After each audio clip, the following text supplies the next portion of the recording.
Welcome back to the podcast, everyone. I have a super special guest for you today. You're going to love this episode. If you're someone who involves any piece of selling in your business, which I would say is probably all of you, because we have a guest and expert that I've been wanting to have on the podcast for a while, and we finally worked it out. So I have Megan Smyth here, who is a former pre-med student turned sales coach and strategist. And she's on a mission to take the sleaze out of selling and help women entrepreneurs find ethical sales strategies that work for them, meaning no pushy sales tactics, paid ads, or social media required. Okay, so excited to talk about this. She's a firm believer that the world needs more wealthy women. Megan empowers her clients to grow both their income and their impact. And her unique background in neuroscience has helped clients double their revenue, triple conversion rates, and stay booked out months in advance, even after raising their prices. So welcome, Megan. So excited to have you. And I can't wait to dive into this topic. Thank you. Yes, I'm so excited to be here. Yeah, yes. So you went from being a pre-med student and you studied neuroscience and then you became a sales coach. How did that transition happen? Yeah, I would say a series of happy accidents. So I realized about 2 years into my 4-year pre-med degree that I didn't want to be a doctor. There were aspects of it that I absolutely loved. And I really enjoyed, like you mentioned, the neuroscience aspect, understanding how people think. And I loved my anatomy classes, but there were certain aspects that I loved less so. And I knew it just wasn't my one true passion and purpose in life. I could see some of my friends, how they were so all in. And it's a career you really do need to be all in, committed to, because it is your whole life when you work in that field. And so I was like, well, if this isn't it, like, what is it? What am I, searching for? So I did the whole soul searching trip to Bali thing. I booked a one-way ticket to Thailand on my summer break when all my friends were writing the MCAT test. And I was like, I'm going to go for a couple of months and I'm going to figure my life out. And on that trip, I did realize I wanted to start my own business. I wanted to do something creative that gave me the freedom to keep traveling. And I sort of stumbled onto copywriting by accident. So I actually just applied for a job that I really had no business applying for. I had zero experience. And I reached out to this woman who was actually a business coach helping other women start online businesses. This was like the heyday of the whole laptop lifestyle thing. And I knew I wanted to be doing what she was doing. She was hiring for, actually it was a blog writer. It wasn't even like sales copy. It was just content at the time. And I basically reached out to her and said like, hey, I have no experience, no skills and qualifications, but I really think I could do this job. Like, just give me a chance. Yeah. I will work hard. I will learn. Like, you won't find anyone more dedicated. And at the time I was still juggling, like I was still in school and I had like a side hustle day job going already, and then another side hustle and working medical research. So there was like a lot going on. And I was like, I can do this. And she said yes. She took a chance on me, which I'm so appreciative of. And that sort of kicked off my copywriting business. And that was the first step. Oh my gosh, that's amazing. Isn't it wild how things work like that? Like the universe is amazing. How it's like this thing where you're like, I don't know, this random job, I'm in Bali, I'll take it. And then it opens up a whole new world for you. It's so cool. And I will say I was so close to not applying too. Like really? And everything would be so different if I had, right? That started it all. And I had just recently, like maybe a week before I saw that job posting, come across something that said some stat about how men will apply to a job listing if they meet like 40% of the requirements and women won't apply unless they meet 100%. And that really like ticked me off and it stayed with me. And so when this job posting just sort of came across my dashboard on the internet, I thought, you know what? Like, why not? We'll just give it a chance. And that one action completely changed my life for sure. That's amazing. And that's so good to keep in mind. Like, just do it. Just try. Why not? Even if you don't have experience, if you're feeling the nudge, if you're feeling the call, just do it. I know it's wild, those things in our lives that like, wow, what if I didn't do that? It's like remembering back, I almost didn't do it. Where would my life be? Right? Yeah, like, it's weird. Sure. It's, with my husband, it's the same thing where like, I canceled our first date because I was like, I don't know if I want to. And like, I don't know about this guy. I'm like, what if we hadn't set up a second date? Oh my right? Like, our gosh. worlds would be so so different. So it's amazing. Yeah. But yeah, I want to hear more about your methodology with sales. And, since that moment of, taking the copywriting job and learning copywriting, and then I imagine starting to understand the process of selling and what works and your own way, I'd love to hear what you learned that you think others need to hear or understand. Yeah. Oh my gosh. So many things, so many directions I want to take this. But I'll start by saying my journey in my copywriting business, it wasn't like smooth sailing. I wasn't one of those people who I started my business and like 6 months in, I made 100K or whatever. Like, that was not my story. My first Yeah. 6-figure year was like year 3. And the first couple years were a bit of a grind and a bit of a struggle. And ironically, it turned out I was a really good copywriter and I was a sales copywriter specifically. And that background in psychology and neuroscience and understanding like what drives people to make decisions really lent itself to me helping my clients with their sales and their marketing. And over time that evolved into me helping like on the strategy side and doing some consulting and their launches and things like that as well. And my clients were getting these amazing results and I could sell the heck out of their services and their offers and programs, but I was really struggling to sell my own services. And I just thought that was like such an interesting disconnect, was like, okay, I know I can sell. So why am I struggling so much to do it for myself? And the first couple years of my business, I just relied entirely on referrals because, like I said, my clients were happy. I was like, I can do the job, but I'm having a hard time selling my ability to do the job. And it took me a long time to figure out why. And so that's the first thing I'd say to people is that the first sort of cheat code is that I spent those first couple years listening to everyone on the internet, soaking in all the advice. You're just like a sponge. Did you see these people who look like they have it all figured out? They're more experienced, more successful. Like I said, had no background. I was like, I don't know what I'm doing in this online business space. I'm new here. So of course I was looking for other people and looking to other people. And when they said I had to do certain things, like show up on social media every day, post consistently, be on stories and show your face and do this, that, and the other, I tried all of the things. And a lot of those things didn't sit right with me. And so I would either do them and I would feel like weird and icky about it, or I wouldn't do them consistently because it just felt terrible. And so I'd end up avoiding it. And so I was kind of stuck in this cycle where I never found what worked for me.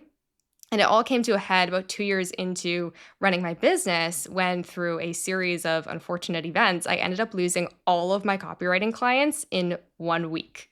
Like, oh my gosh. No joke. Like, there was just like, it was the most random series of events. People had family emergencies, business breakdowns, all the things. And my revenue dropped down to 0. I had just joined a expensive mastermind that I was now on the line to pay for every month. So my profit was actually in the negative. And I just remember lying on the floor, and I was in Portugal at the time. I was lying on the floor of my Airbnb with like a bottle of Vino Verde, and I was like, well, this is it. Like, it's been a fun ride, but like, it's over. This is the end of the line. And I realized like I can either give up now and go and get a real job. I was like, I can always go back and apply to be a doctor. And I was like, maybe that's the easier option. Or I could figure out a way to make this work for me. Because at this point, I'd tried everything that everyone else told me to do, and it hadn't worked. And so I didn't really have anything to lose at that point. I thought, I called it my experiment with my science background. I was like, I'm just gonna see what happens. What happens if I stopped following all the shoulds in my business and started following the fun?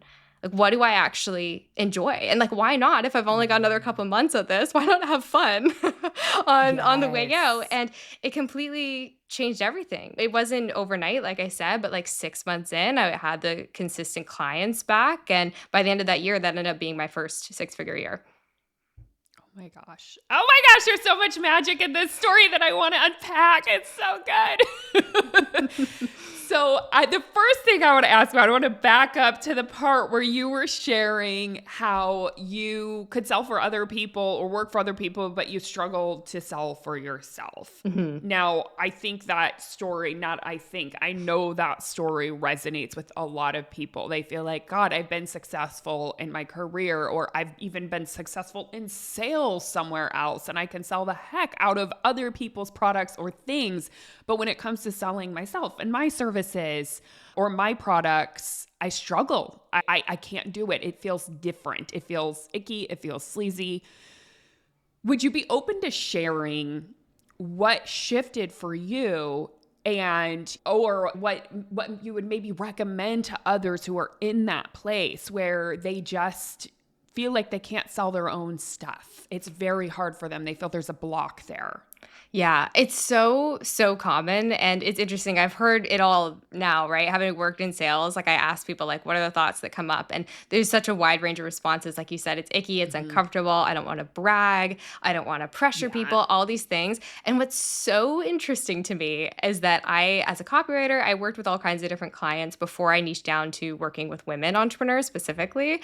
And I've heard that those type of responses and that resistance around sales from pretty much every woman I've ever worked with.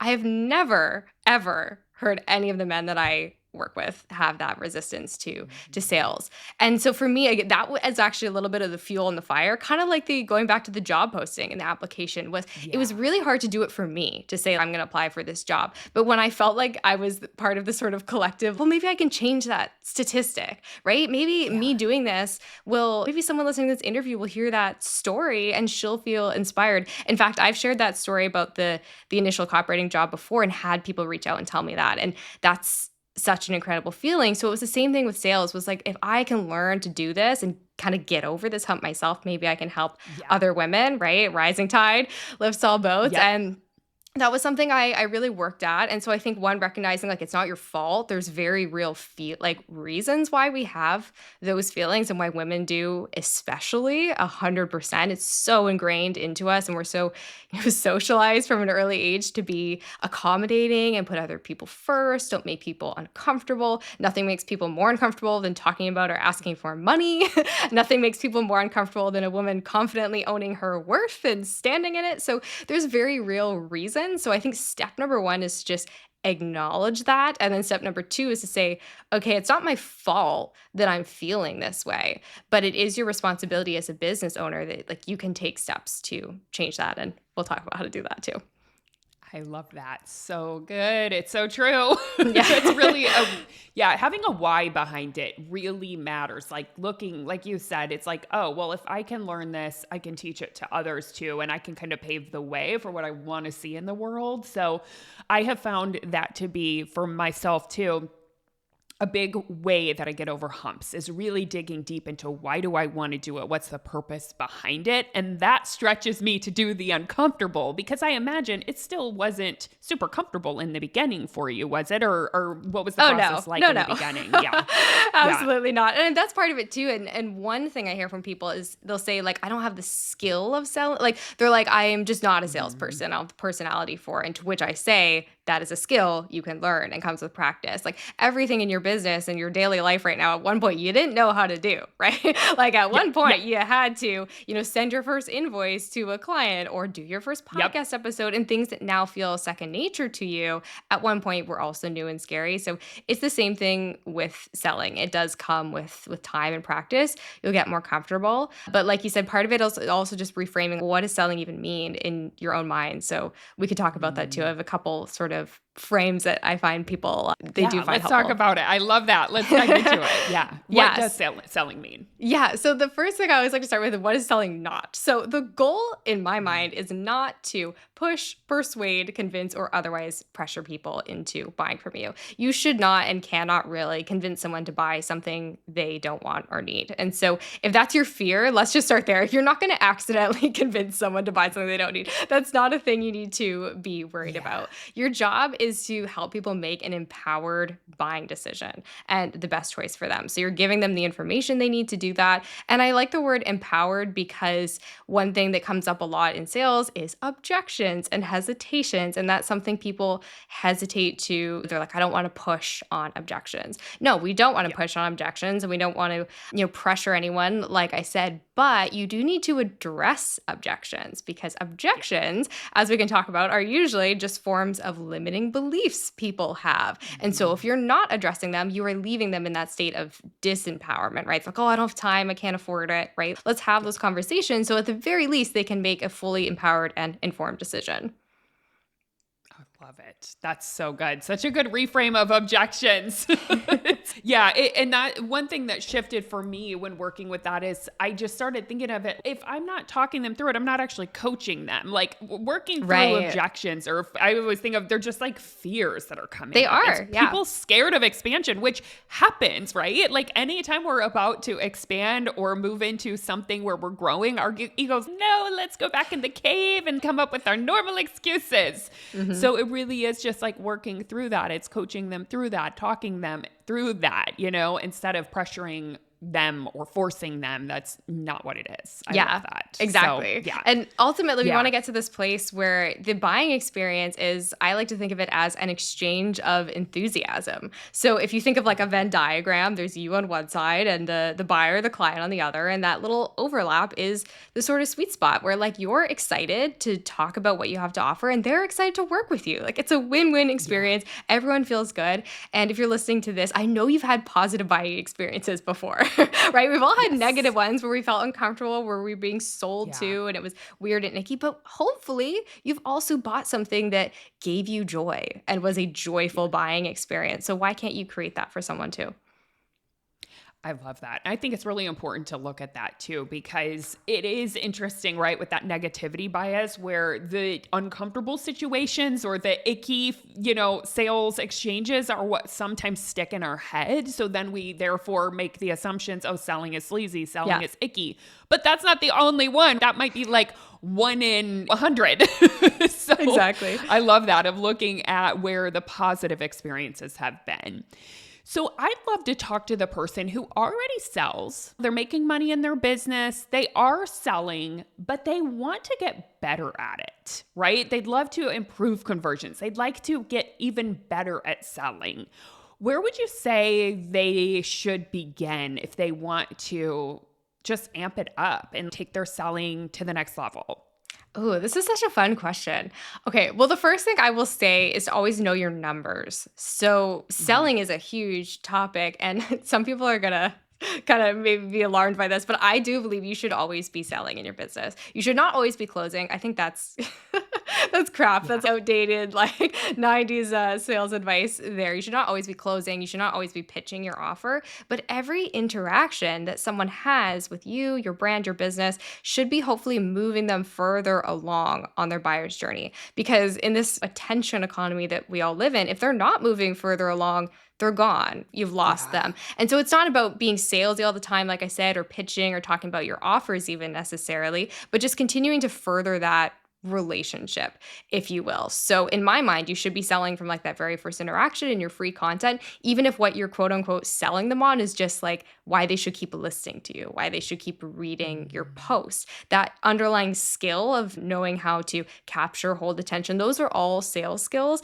right down to, of course, like getting them on a call, closing on the call, continuing that relationship, retention, all of that is a form of selling. And so first and foremost, I would look at like, what does your current sales funnel or system look like? What are the numbers telling you in terms of where are you potentially losing people on that journey, and where can you shore up your conversions so that you're not just trying to learn sales as a whole? Sales and marketing is a massive topic, but really defining like what are maybe my weak spots that could use some shoring up, and like how can I really master that one piece?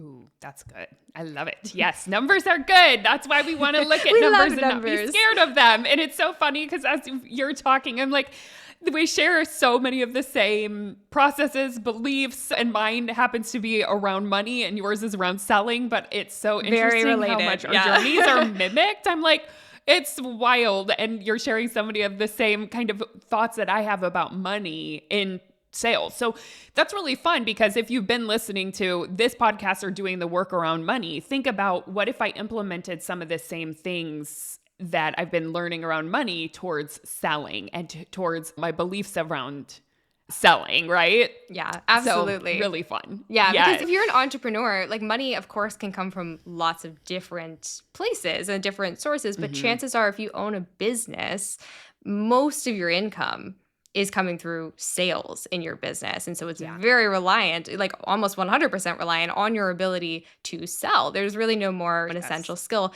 Selling is just the skill of making money.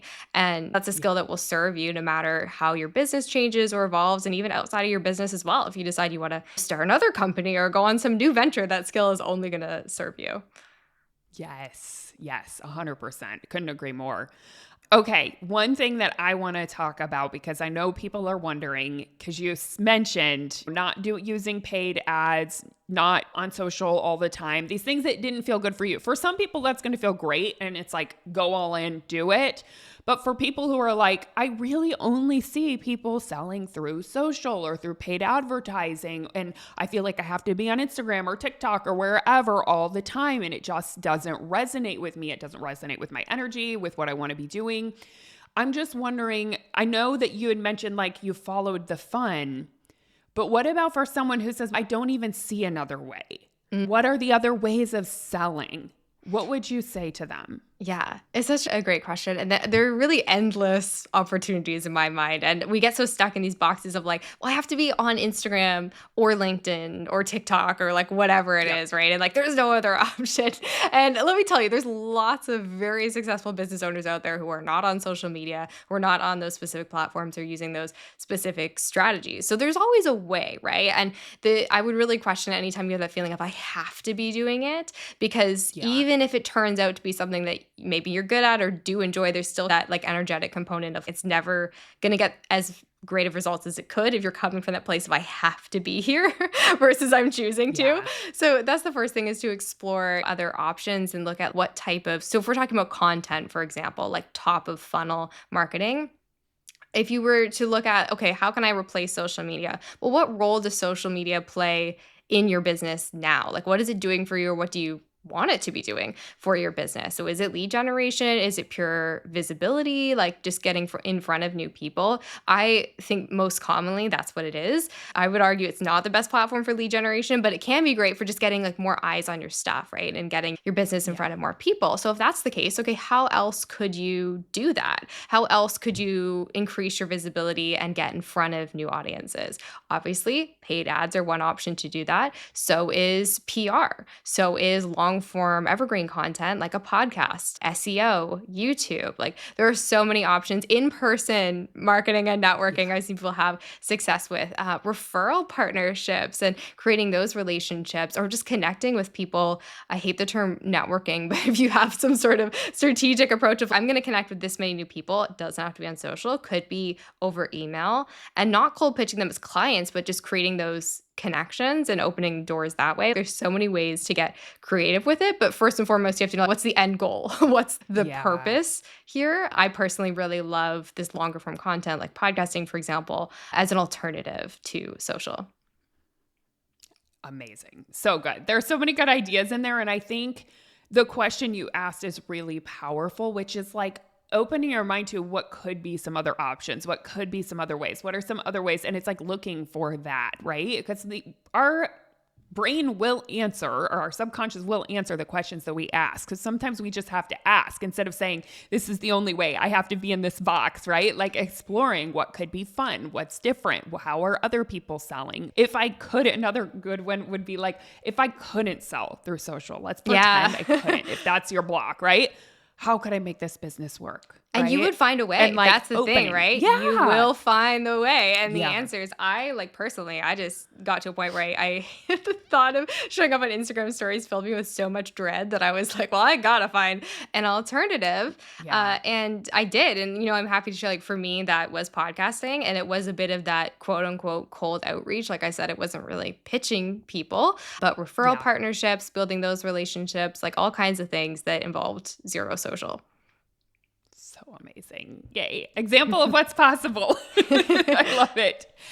So I've heard a lot of people sharing. I'll ask one more kind of strategy question, and then I want to get into some of the energetics because I know you're masterful at that too. But I've heard a lot of people sharing like, hey, what's been working doesn't seem to be working right now or anymore. Like they feel like this year there's been a shift. Like, okay, the way that I used to launch or the challenges that I used to do or the process, the funnels that I used to have, literally, they used to be so successful. And all of a sudden, it's like, what happened?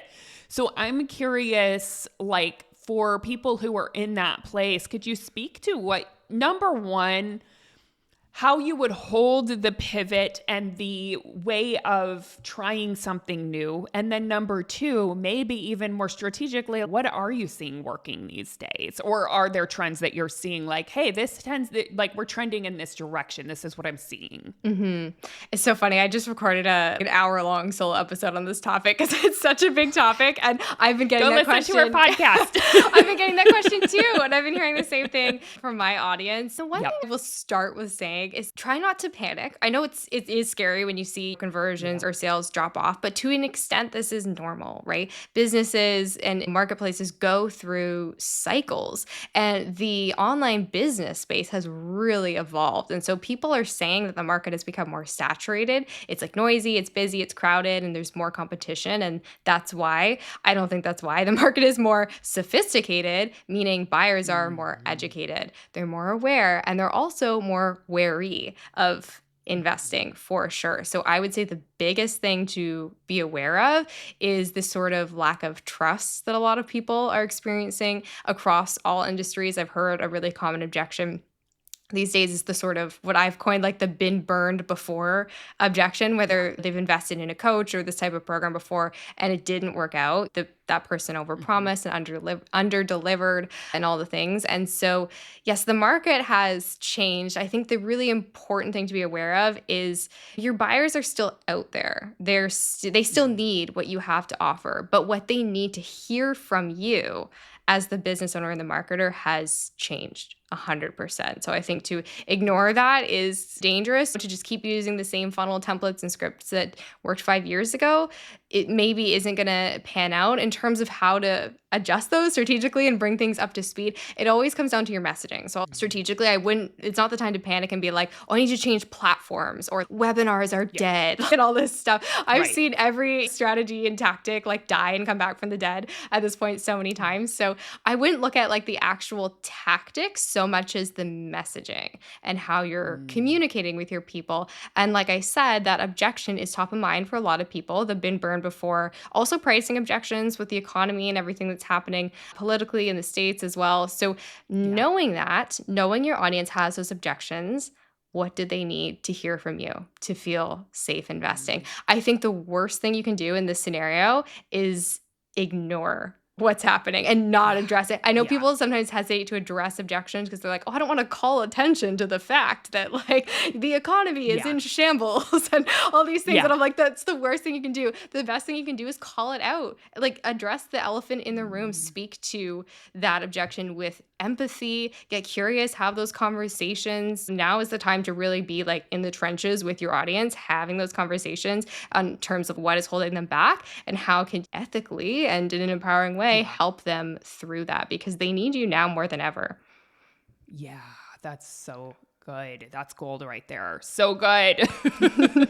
I love it. Okay, I want to get into some of the fun, energetic woo neuroscience because I know you have a background in that. And then when I was on your podcast, we geeked out on this stuff. So I'd love to hear oh my gosh, I love everything you've shared. And I want to like shift gears into maybe some of the internal energetic, the importance of that piece of like your energy and the thoughts that you're practicing and who you're being. Can you speak a little bit to that when it comes to selling and to what work or how you prepare for sales calls or, creating the funnel on an internal level? Yes. So this is so important. I wouldn't say it's like 100% of selling, but it's close. It's like Okay. Yep. 95% possibly because, and like I said, this was how I transitioned from strategic consulting to coaching because I realized Yeah. no amount of strategy could make up for if you feel uncomfortable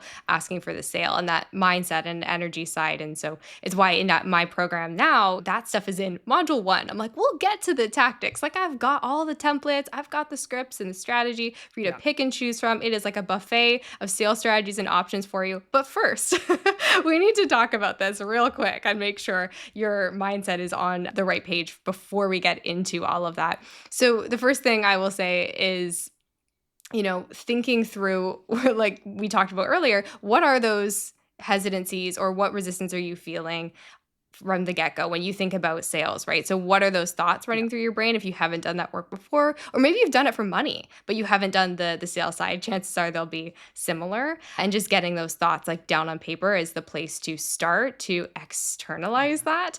I've heard you talk about in your podcast before, Jamie, the skill of metacognition, which I'm a huge fan of as well, and just separating yourself from your thoughts and then interrogating that and being like, is this really true 100% of the time? Because we say these things like they're facts, right? Selling is sleazy, business is hard, I'll never have consistent clients. And it feels so true.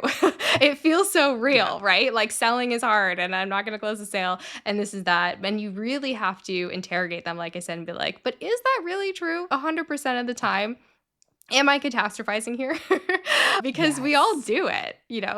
Yeah. Yes. So good. I love it. So good. So metacognition, looking at your thoughts, being willing to challenge them. Do you have any favorite thoughts or perspectives when it comes to selling or Yeah. like when someone's about to like, "Ugh, I want to make the pitch. I know they're the right client for me and I'd like to share it, but I'm scared." Is there something that you could offer for the person that's like in that moment that could be helpful as like a mantra or a reminder? Yes, I have a few personal go-to favorites, but before I share them, I'll say the important thing is to pick something that really resonates with you, that feels good in your body when you say Yeah. it, because it's kind of like, money mantras. Like if you say it and it doesn't feel true, if you just tell yourself like I'm a millionaire every day and you're broke, your brain is going to be like absolutely Yeah, right. not. Right, Yeah, exactly. okay. So it's the same thing like with sales. And so going back to like when you have that list of what are your current beliefs around sales and like looking at that, okay, so you want to choose something that is either the opposite of that or at least like a bridge to that. So if you have a belief that I suck at sales, you're not going to replace that probably right off the bat with something like I am the best saleswoman on the planet, but you might have a bridge that's saying something like I'm learning how to Yeah. sell. I'm developing that skill. I'm learning how to make more money or how to be more consistent in my marketing or whatever it is that you're, struggling with. Some of my favorites are, especially right now, when a lot of people are stuck in fear with everything that's going on in the world and in our marketplace and all of that. I really love the one that there are opportunities everywhere. And Yeah. there always are. Like, that's something I personally come back to. And it's so amazing when you tell yourself that, how true it becomes. And I really think that, like, seeing the world that way will be the difference between the people who kind of stick out this tough period and the people who Yeah. totally shut down. Because if you keep telling yourself, that people aren't buying right now, the economy, no one wants Yeah. this, no one's willing to pay this amount, that becomes true. It's a self-fulfilling Yeah. prophecy. And that's not like woo-woo and spiritual. There is neuroscience behind that. I'm happy to share more, but like Yeah. that's literally how the brain works. And I'll never forget one of my very first classes in university. I think it was a psychobiology lecture, and the professor stood up there on day one and he said something that changed my life. He said, "We don't get what we want, we get what we expect." And if Mm. you don't see that happening in your sales conversations, let me tell you, it is 1,000%. If you go into a call and you're like, no one's ever going to pay me this amount or no one's buying right now, people don't want this, that becomes true in so, so many different ways. And I'm happy to go deeper on that, but let's start there. Yes. Oh my gosh. Yeah. What is the neuroscience behind that? Why does it become true? I mean, and you can put it in very simple terms because, Yeah, I know yeah. you have that background, but what I just love for people to understand, why is it true that what you expect is what you get? That is Yeah. typically, especially in sales. Oh my gosh. The simple answer is that the human brain really loves being right. So whatever you consciously choose to tell yourself, or just the thoughts that you think repetitively. So, for example, no one's buying right now, or I suck at business, I suck at sales. If you tell yourself something like that, your brain, part of your brain that you're not consciously aware of, which is actually running the show and controlling, we're only consciously aware of around 5% of our thoughts and actions, and the rest is all unconscious or subconscious. So, that subconscious part of your brain is going to go, got it, boss. I'm on it. Let me go collect Yeah. all of the evidence for why you're terrible at business so that I can prove. It's like a lawyer going to find all of the evidence and building a case for why that belief is true. And it's just being reinforced over and over again. And there is, part of our brain sort of acts as this filtering mechanism that is literally only letting through the information that is proving us right, and is active. And not only that, but it's actively deleting and distorting information that contradicts those beliefs. So that's why a lot of people struggle to recognize their own successes in business, because your brain is actively deleting that. If you're telling yourself business is hard and whatnot, oh yeah, I did have all those wins that you completely forget about until your, friend or someone reminds you. That's what's happening there. It's literally gone from your brain. Yes. Oh my gosh. So good. It's so interesting. I have to share a story because this happened for me with selling back. This was years ago whenever I was like starting my coaching business. Well, maybe it was like 2 years in when I was like, I finally need to learn the skill of selling. Like I probably should learn this, And so I dove in and decided I was going to learn to sell, and I was committed to it. But I went in with this thought, I'm bad at selling. And of course, that's why I was motivated to learn it, but I believed I was bad at selling. So I was approaching it from that place. And then every consult I did, there were so many no's. I think I had 40 no's before I got a yes. So I was dissecting them, and I was, what worked? What didn't work? What would I do differently? But it was through the lens of I suck at selling.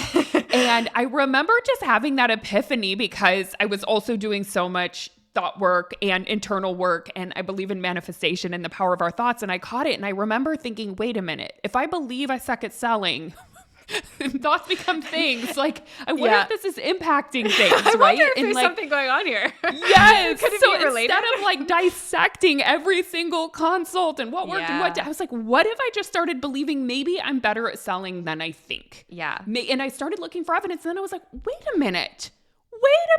Why do I think I suck at selling? Because I worked at Nordstrom back in the day, and I was a pace setter. I actually sold a ton. I didn't even give myself credit for that because I was like, oh, I was just good at makeup. I was personable. I was friendly. I was kind. Like, I wasn't even trying. So I didn't give myself credit. But once I started believing, hey, maybe I'm better at selling than I think, and maybe I just do it in my own way. It's not this strategic way that someone else is telling me I have to follow. That's when things shifted, and I started converting at such a higher level. It was and I felt more me, more natural. I didn't feel like I was going and trying to sell. I was going and connecting with the person. It was just such a different energy from that one thought shift. So there's evidence and proof right there. So I love that so much. I will say, if you go into your good. call with the mindset or the thought of I need to sell or I need to close this out, that's never going to serve you. So it's not going to work. It's not going to work. It's going to backfire real hard. So the one I like to replace there is just, I'm here to help this other person. I'm here to serve them. I call my sales calls clarity calls because that's literally the goal, is for them to get clear and make a decision. I'm just there to help facilitate that. And you'd be amazed, like you said, that actually results in a much higher conversion rate. And the part that I find so fascinating about this is your expectations or beliefs. They're not just impacting how you show up, but they're also impacting the person on the other side of the call, right? So even if you're not aware of it. And that's what I find so interesting, to geek out on the psychology aspect for a bit. There's this thing called the Rosenthal effect where, other people's expectations, you're imposing your expectations onto that other person. So if you believe they're not going to say yes, or they're not going to pay this much, everything that you're doing, you could be saying and doing all the right things, but subconsciously your body language, your facial expression, even your tone of voice is conveying the message of, do not buy from me. I don't believe in this. I am uncomfortable. Like, all of that is happening. And so the person on the other side, even if they can't quite put their finger on why, they're like, oh, they're answering all my questions, but something feels off. You're imposing your limiting beliefs on that other person as well.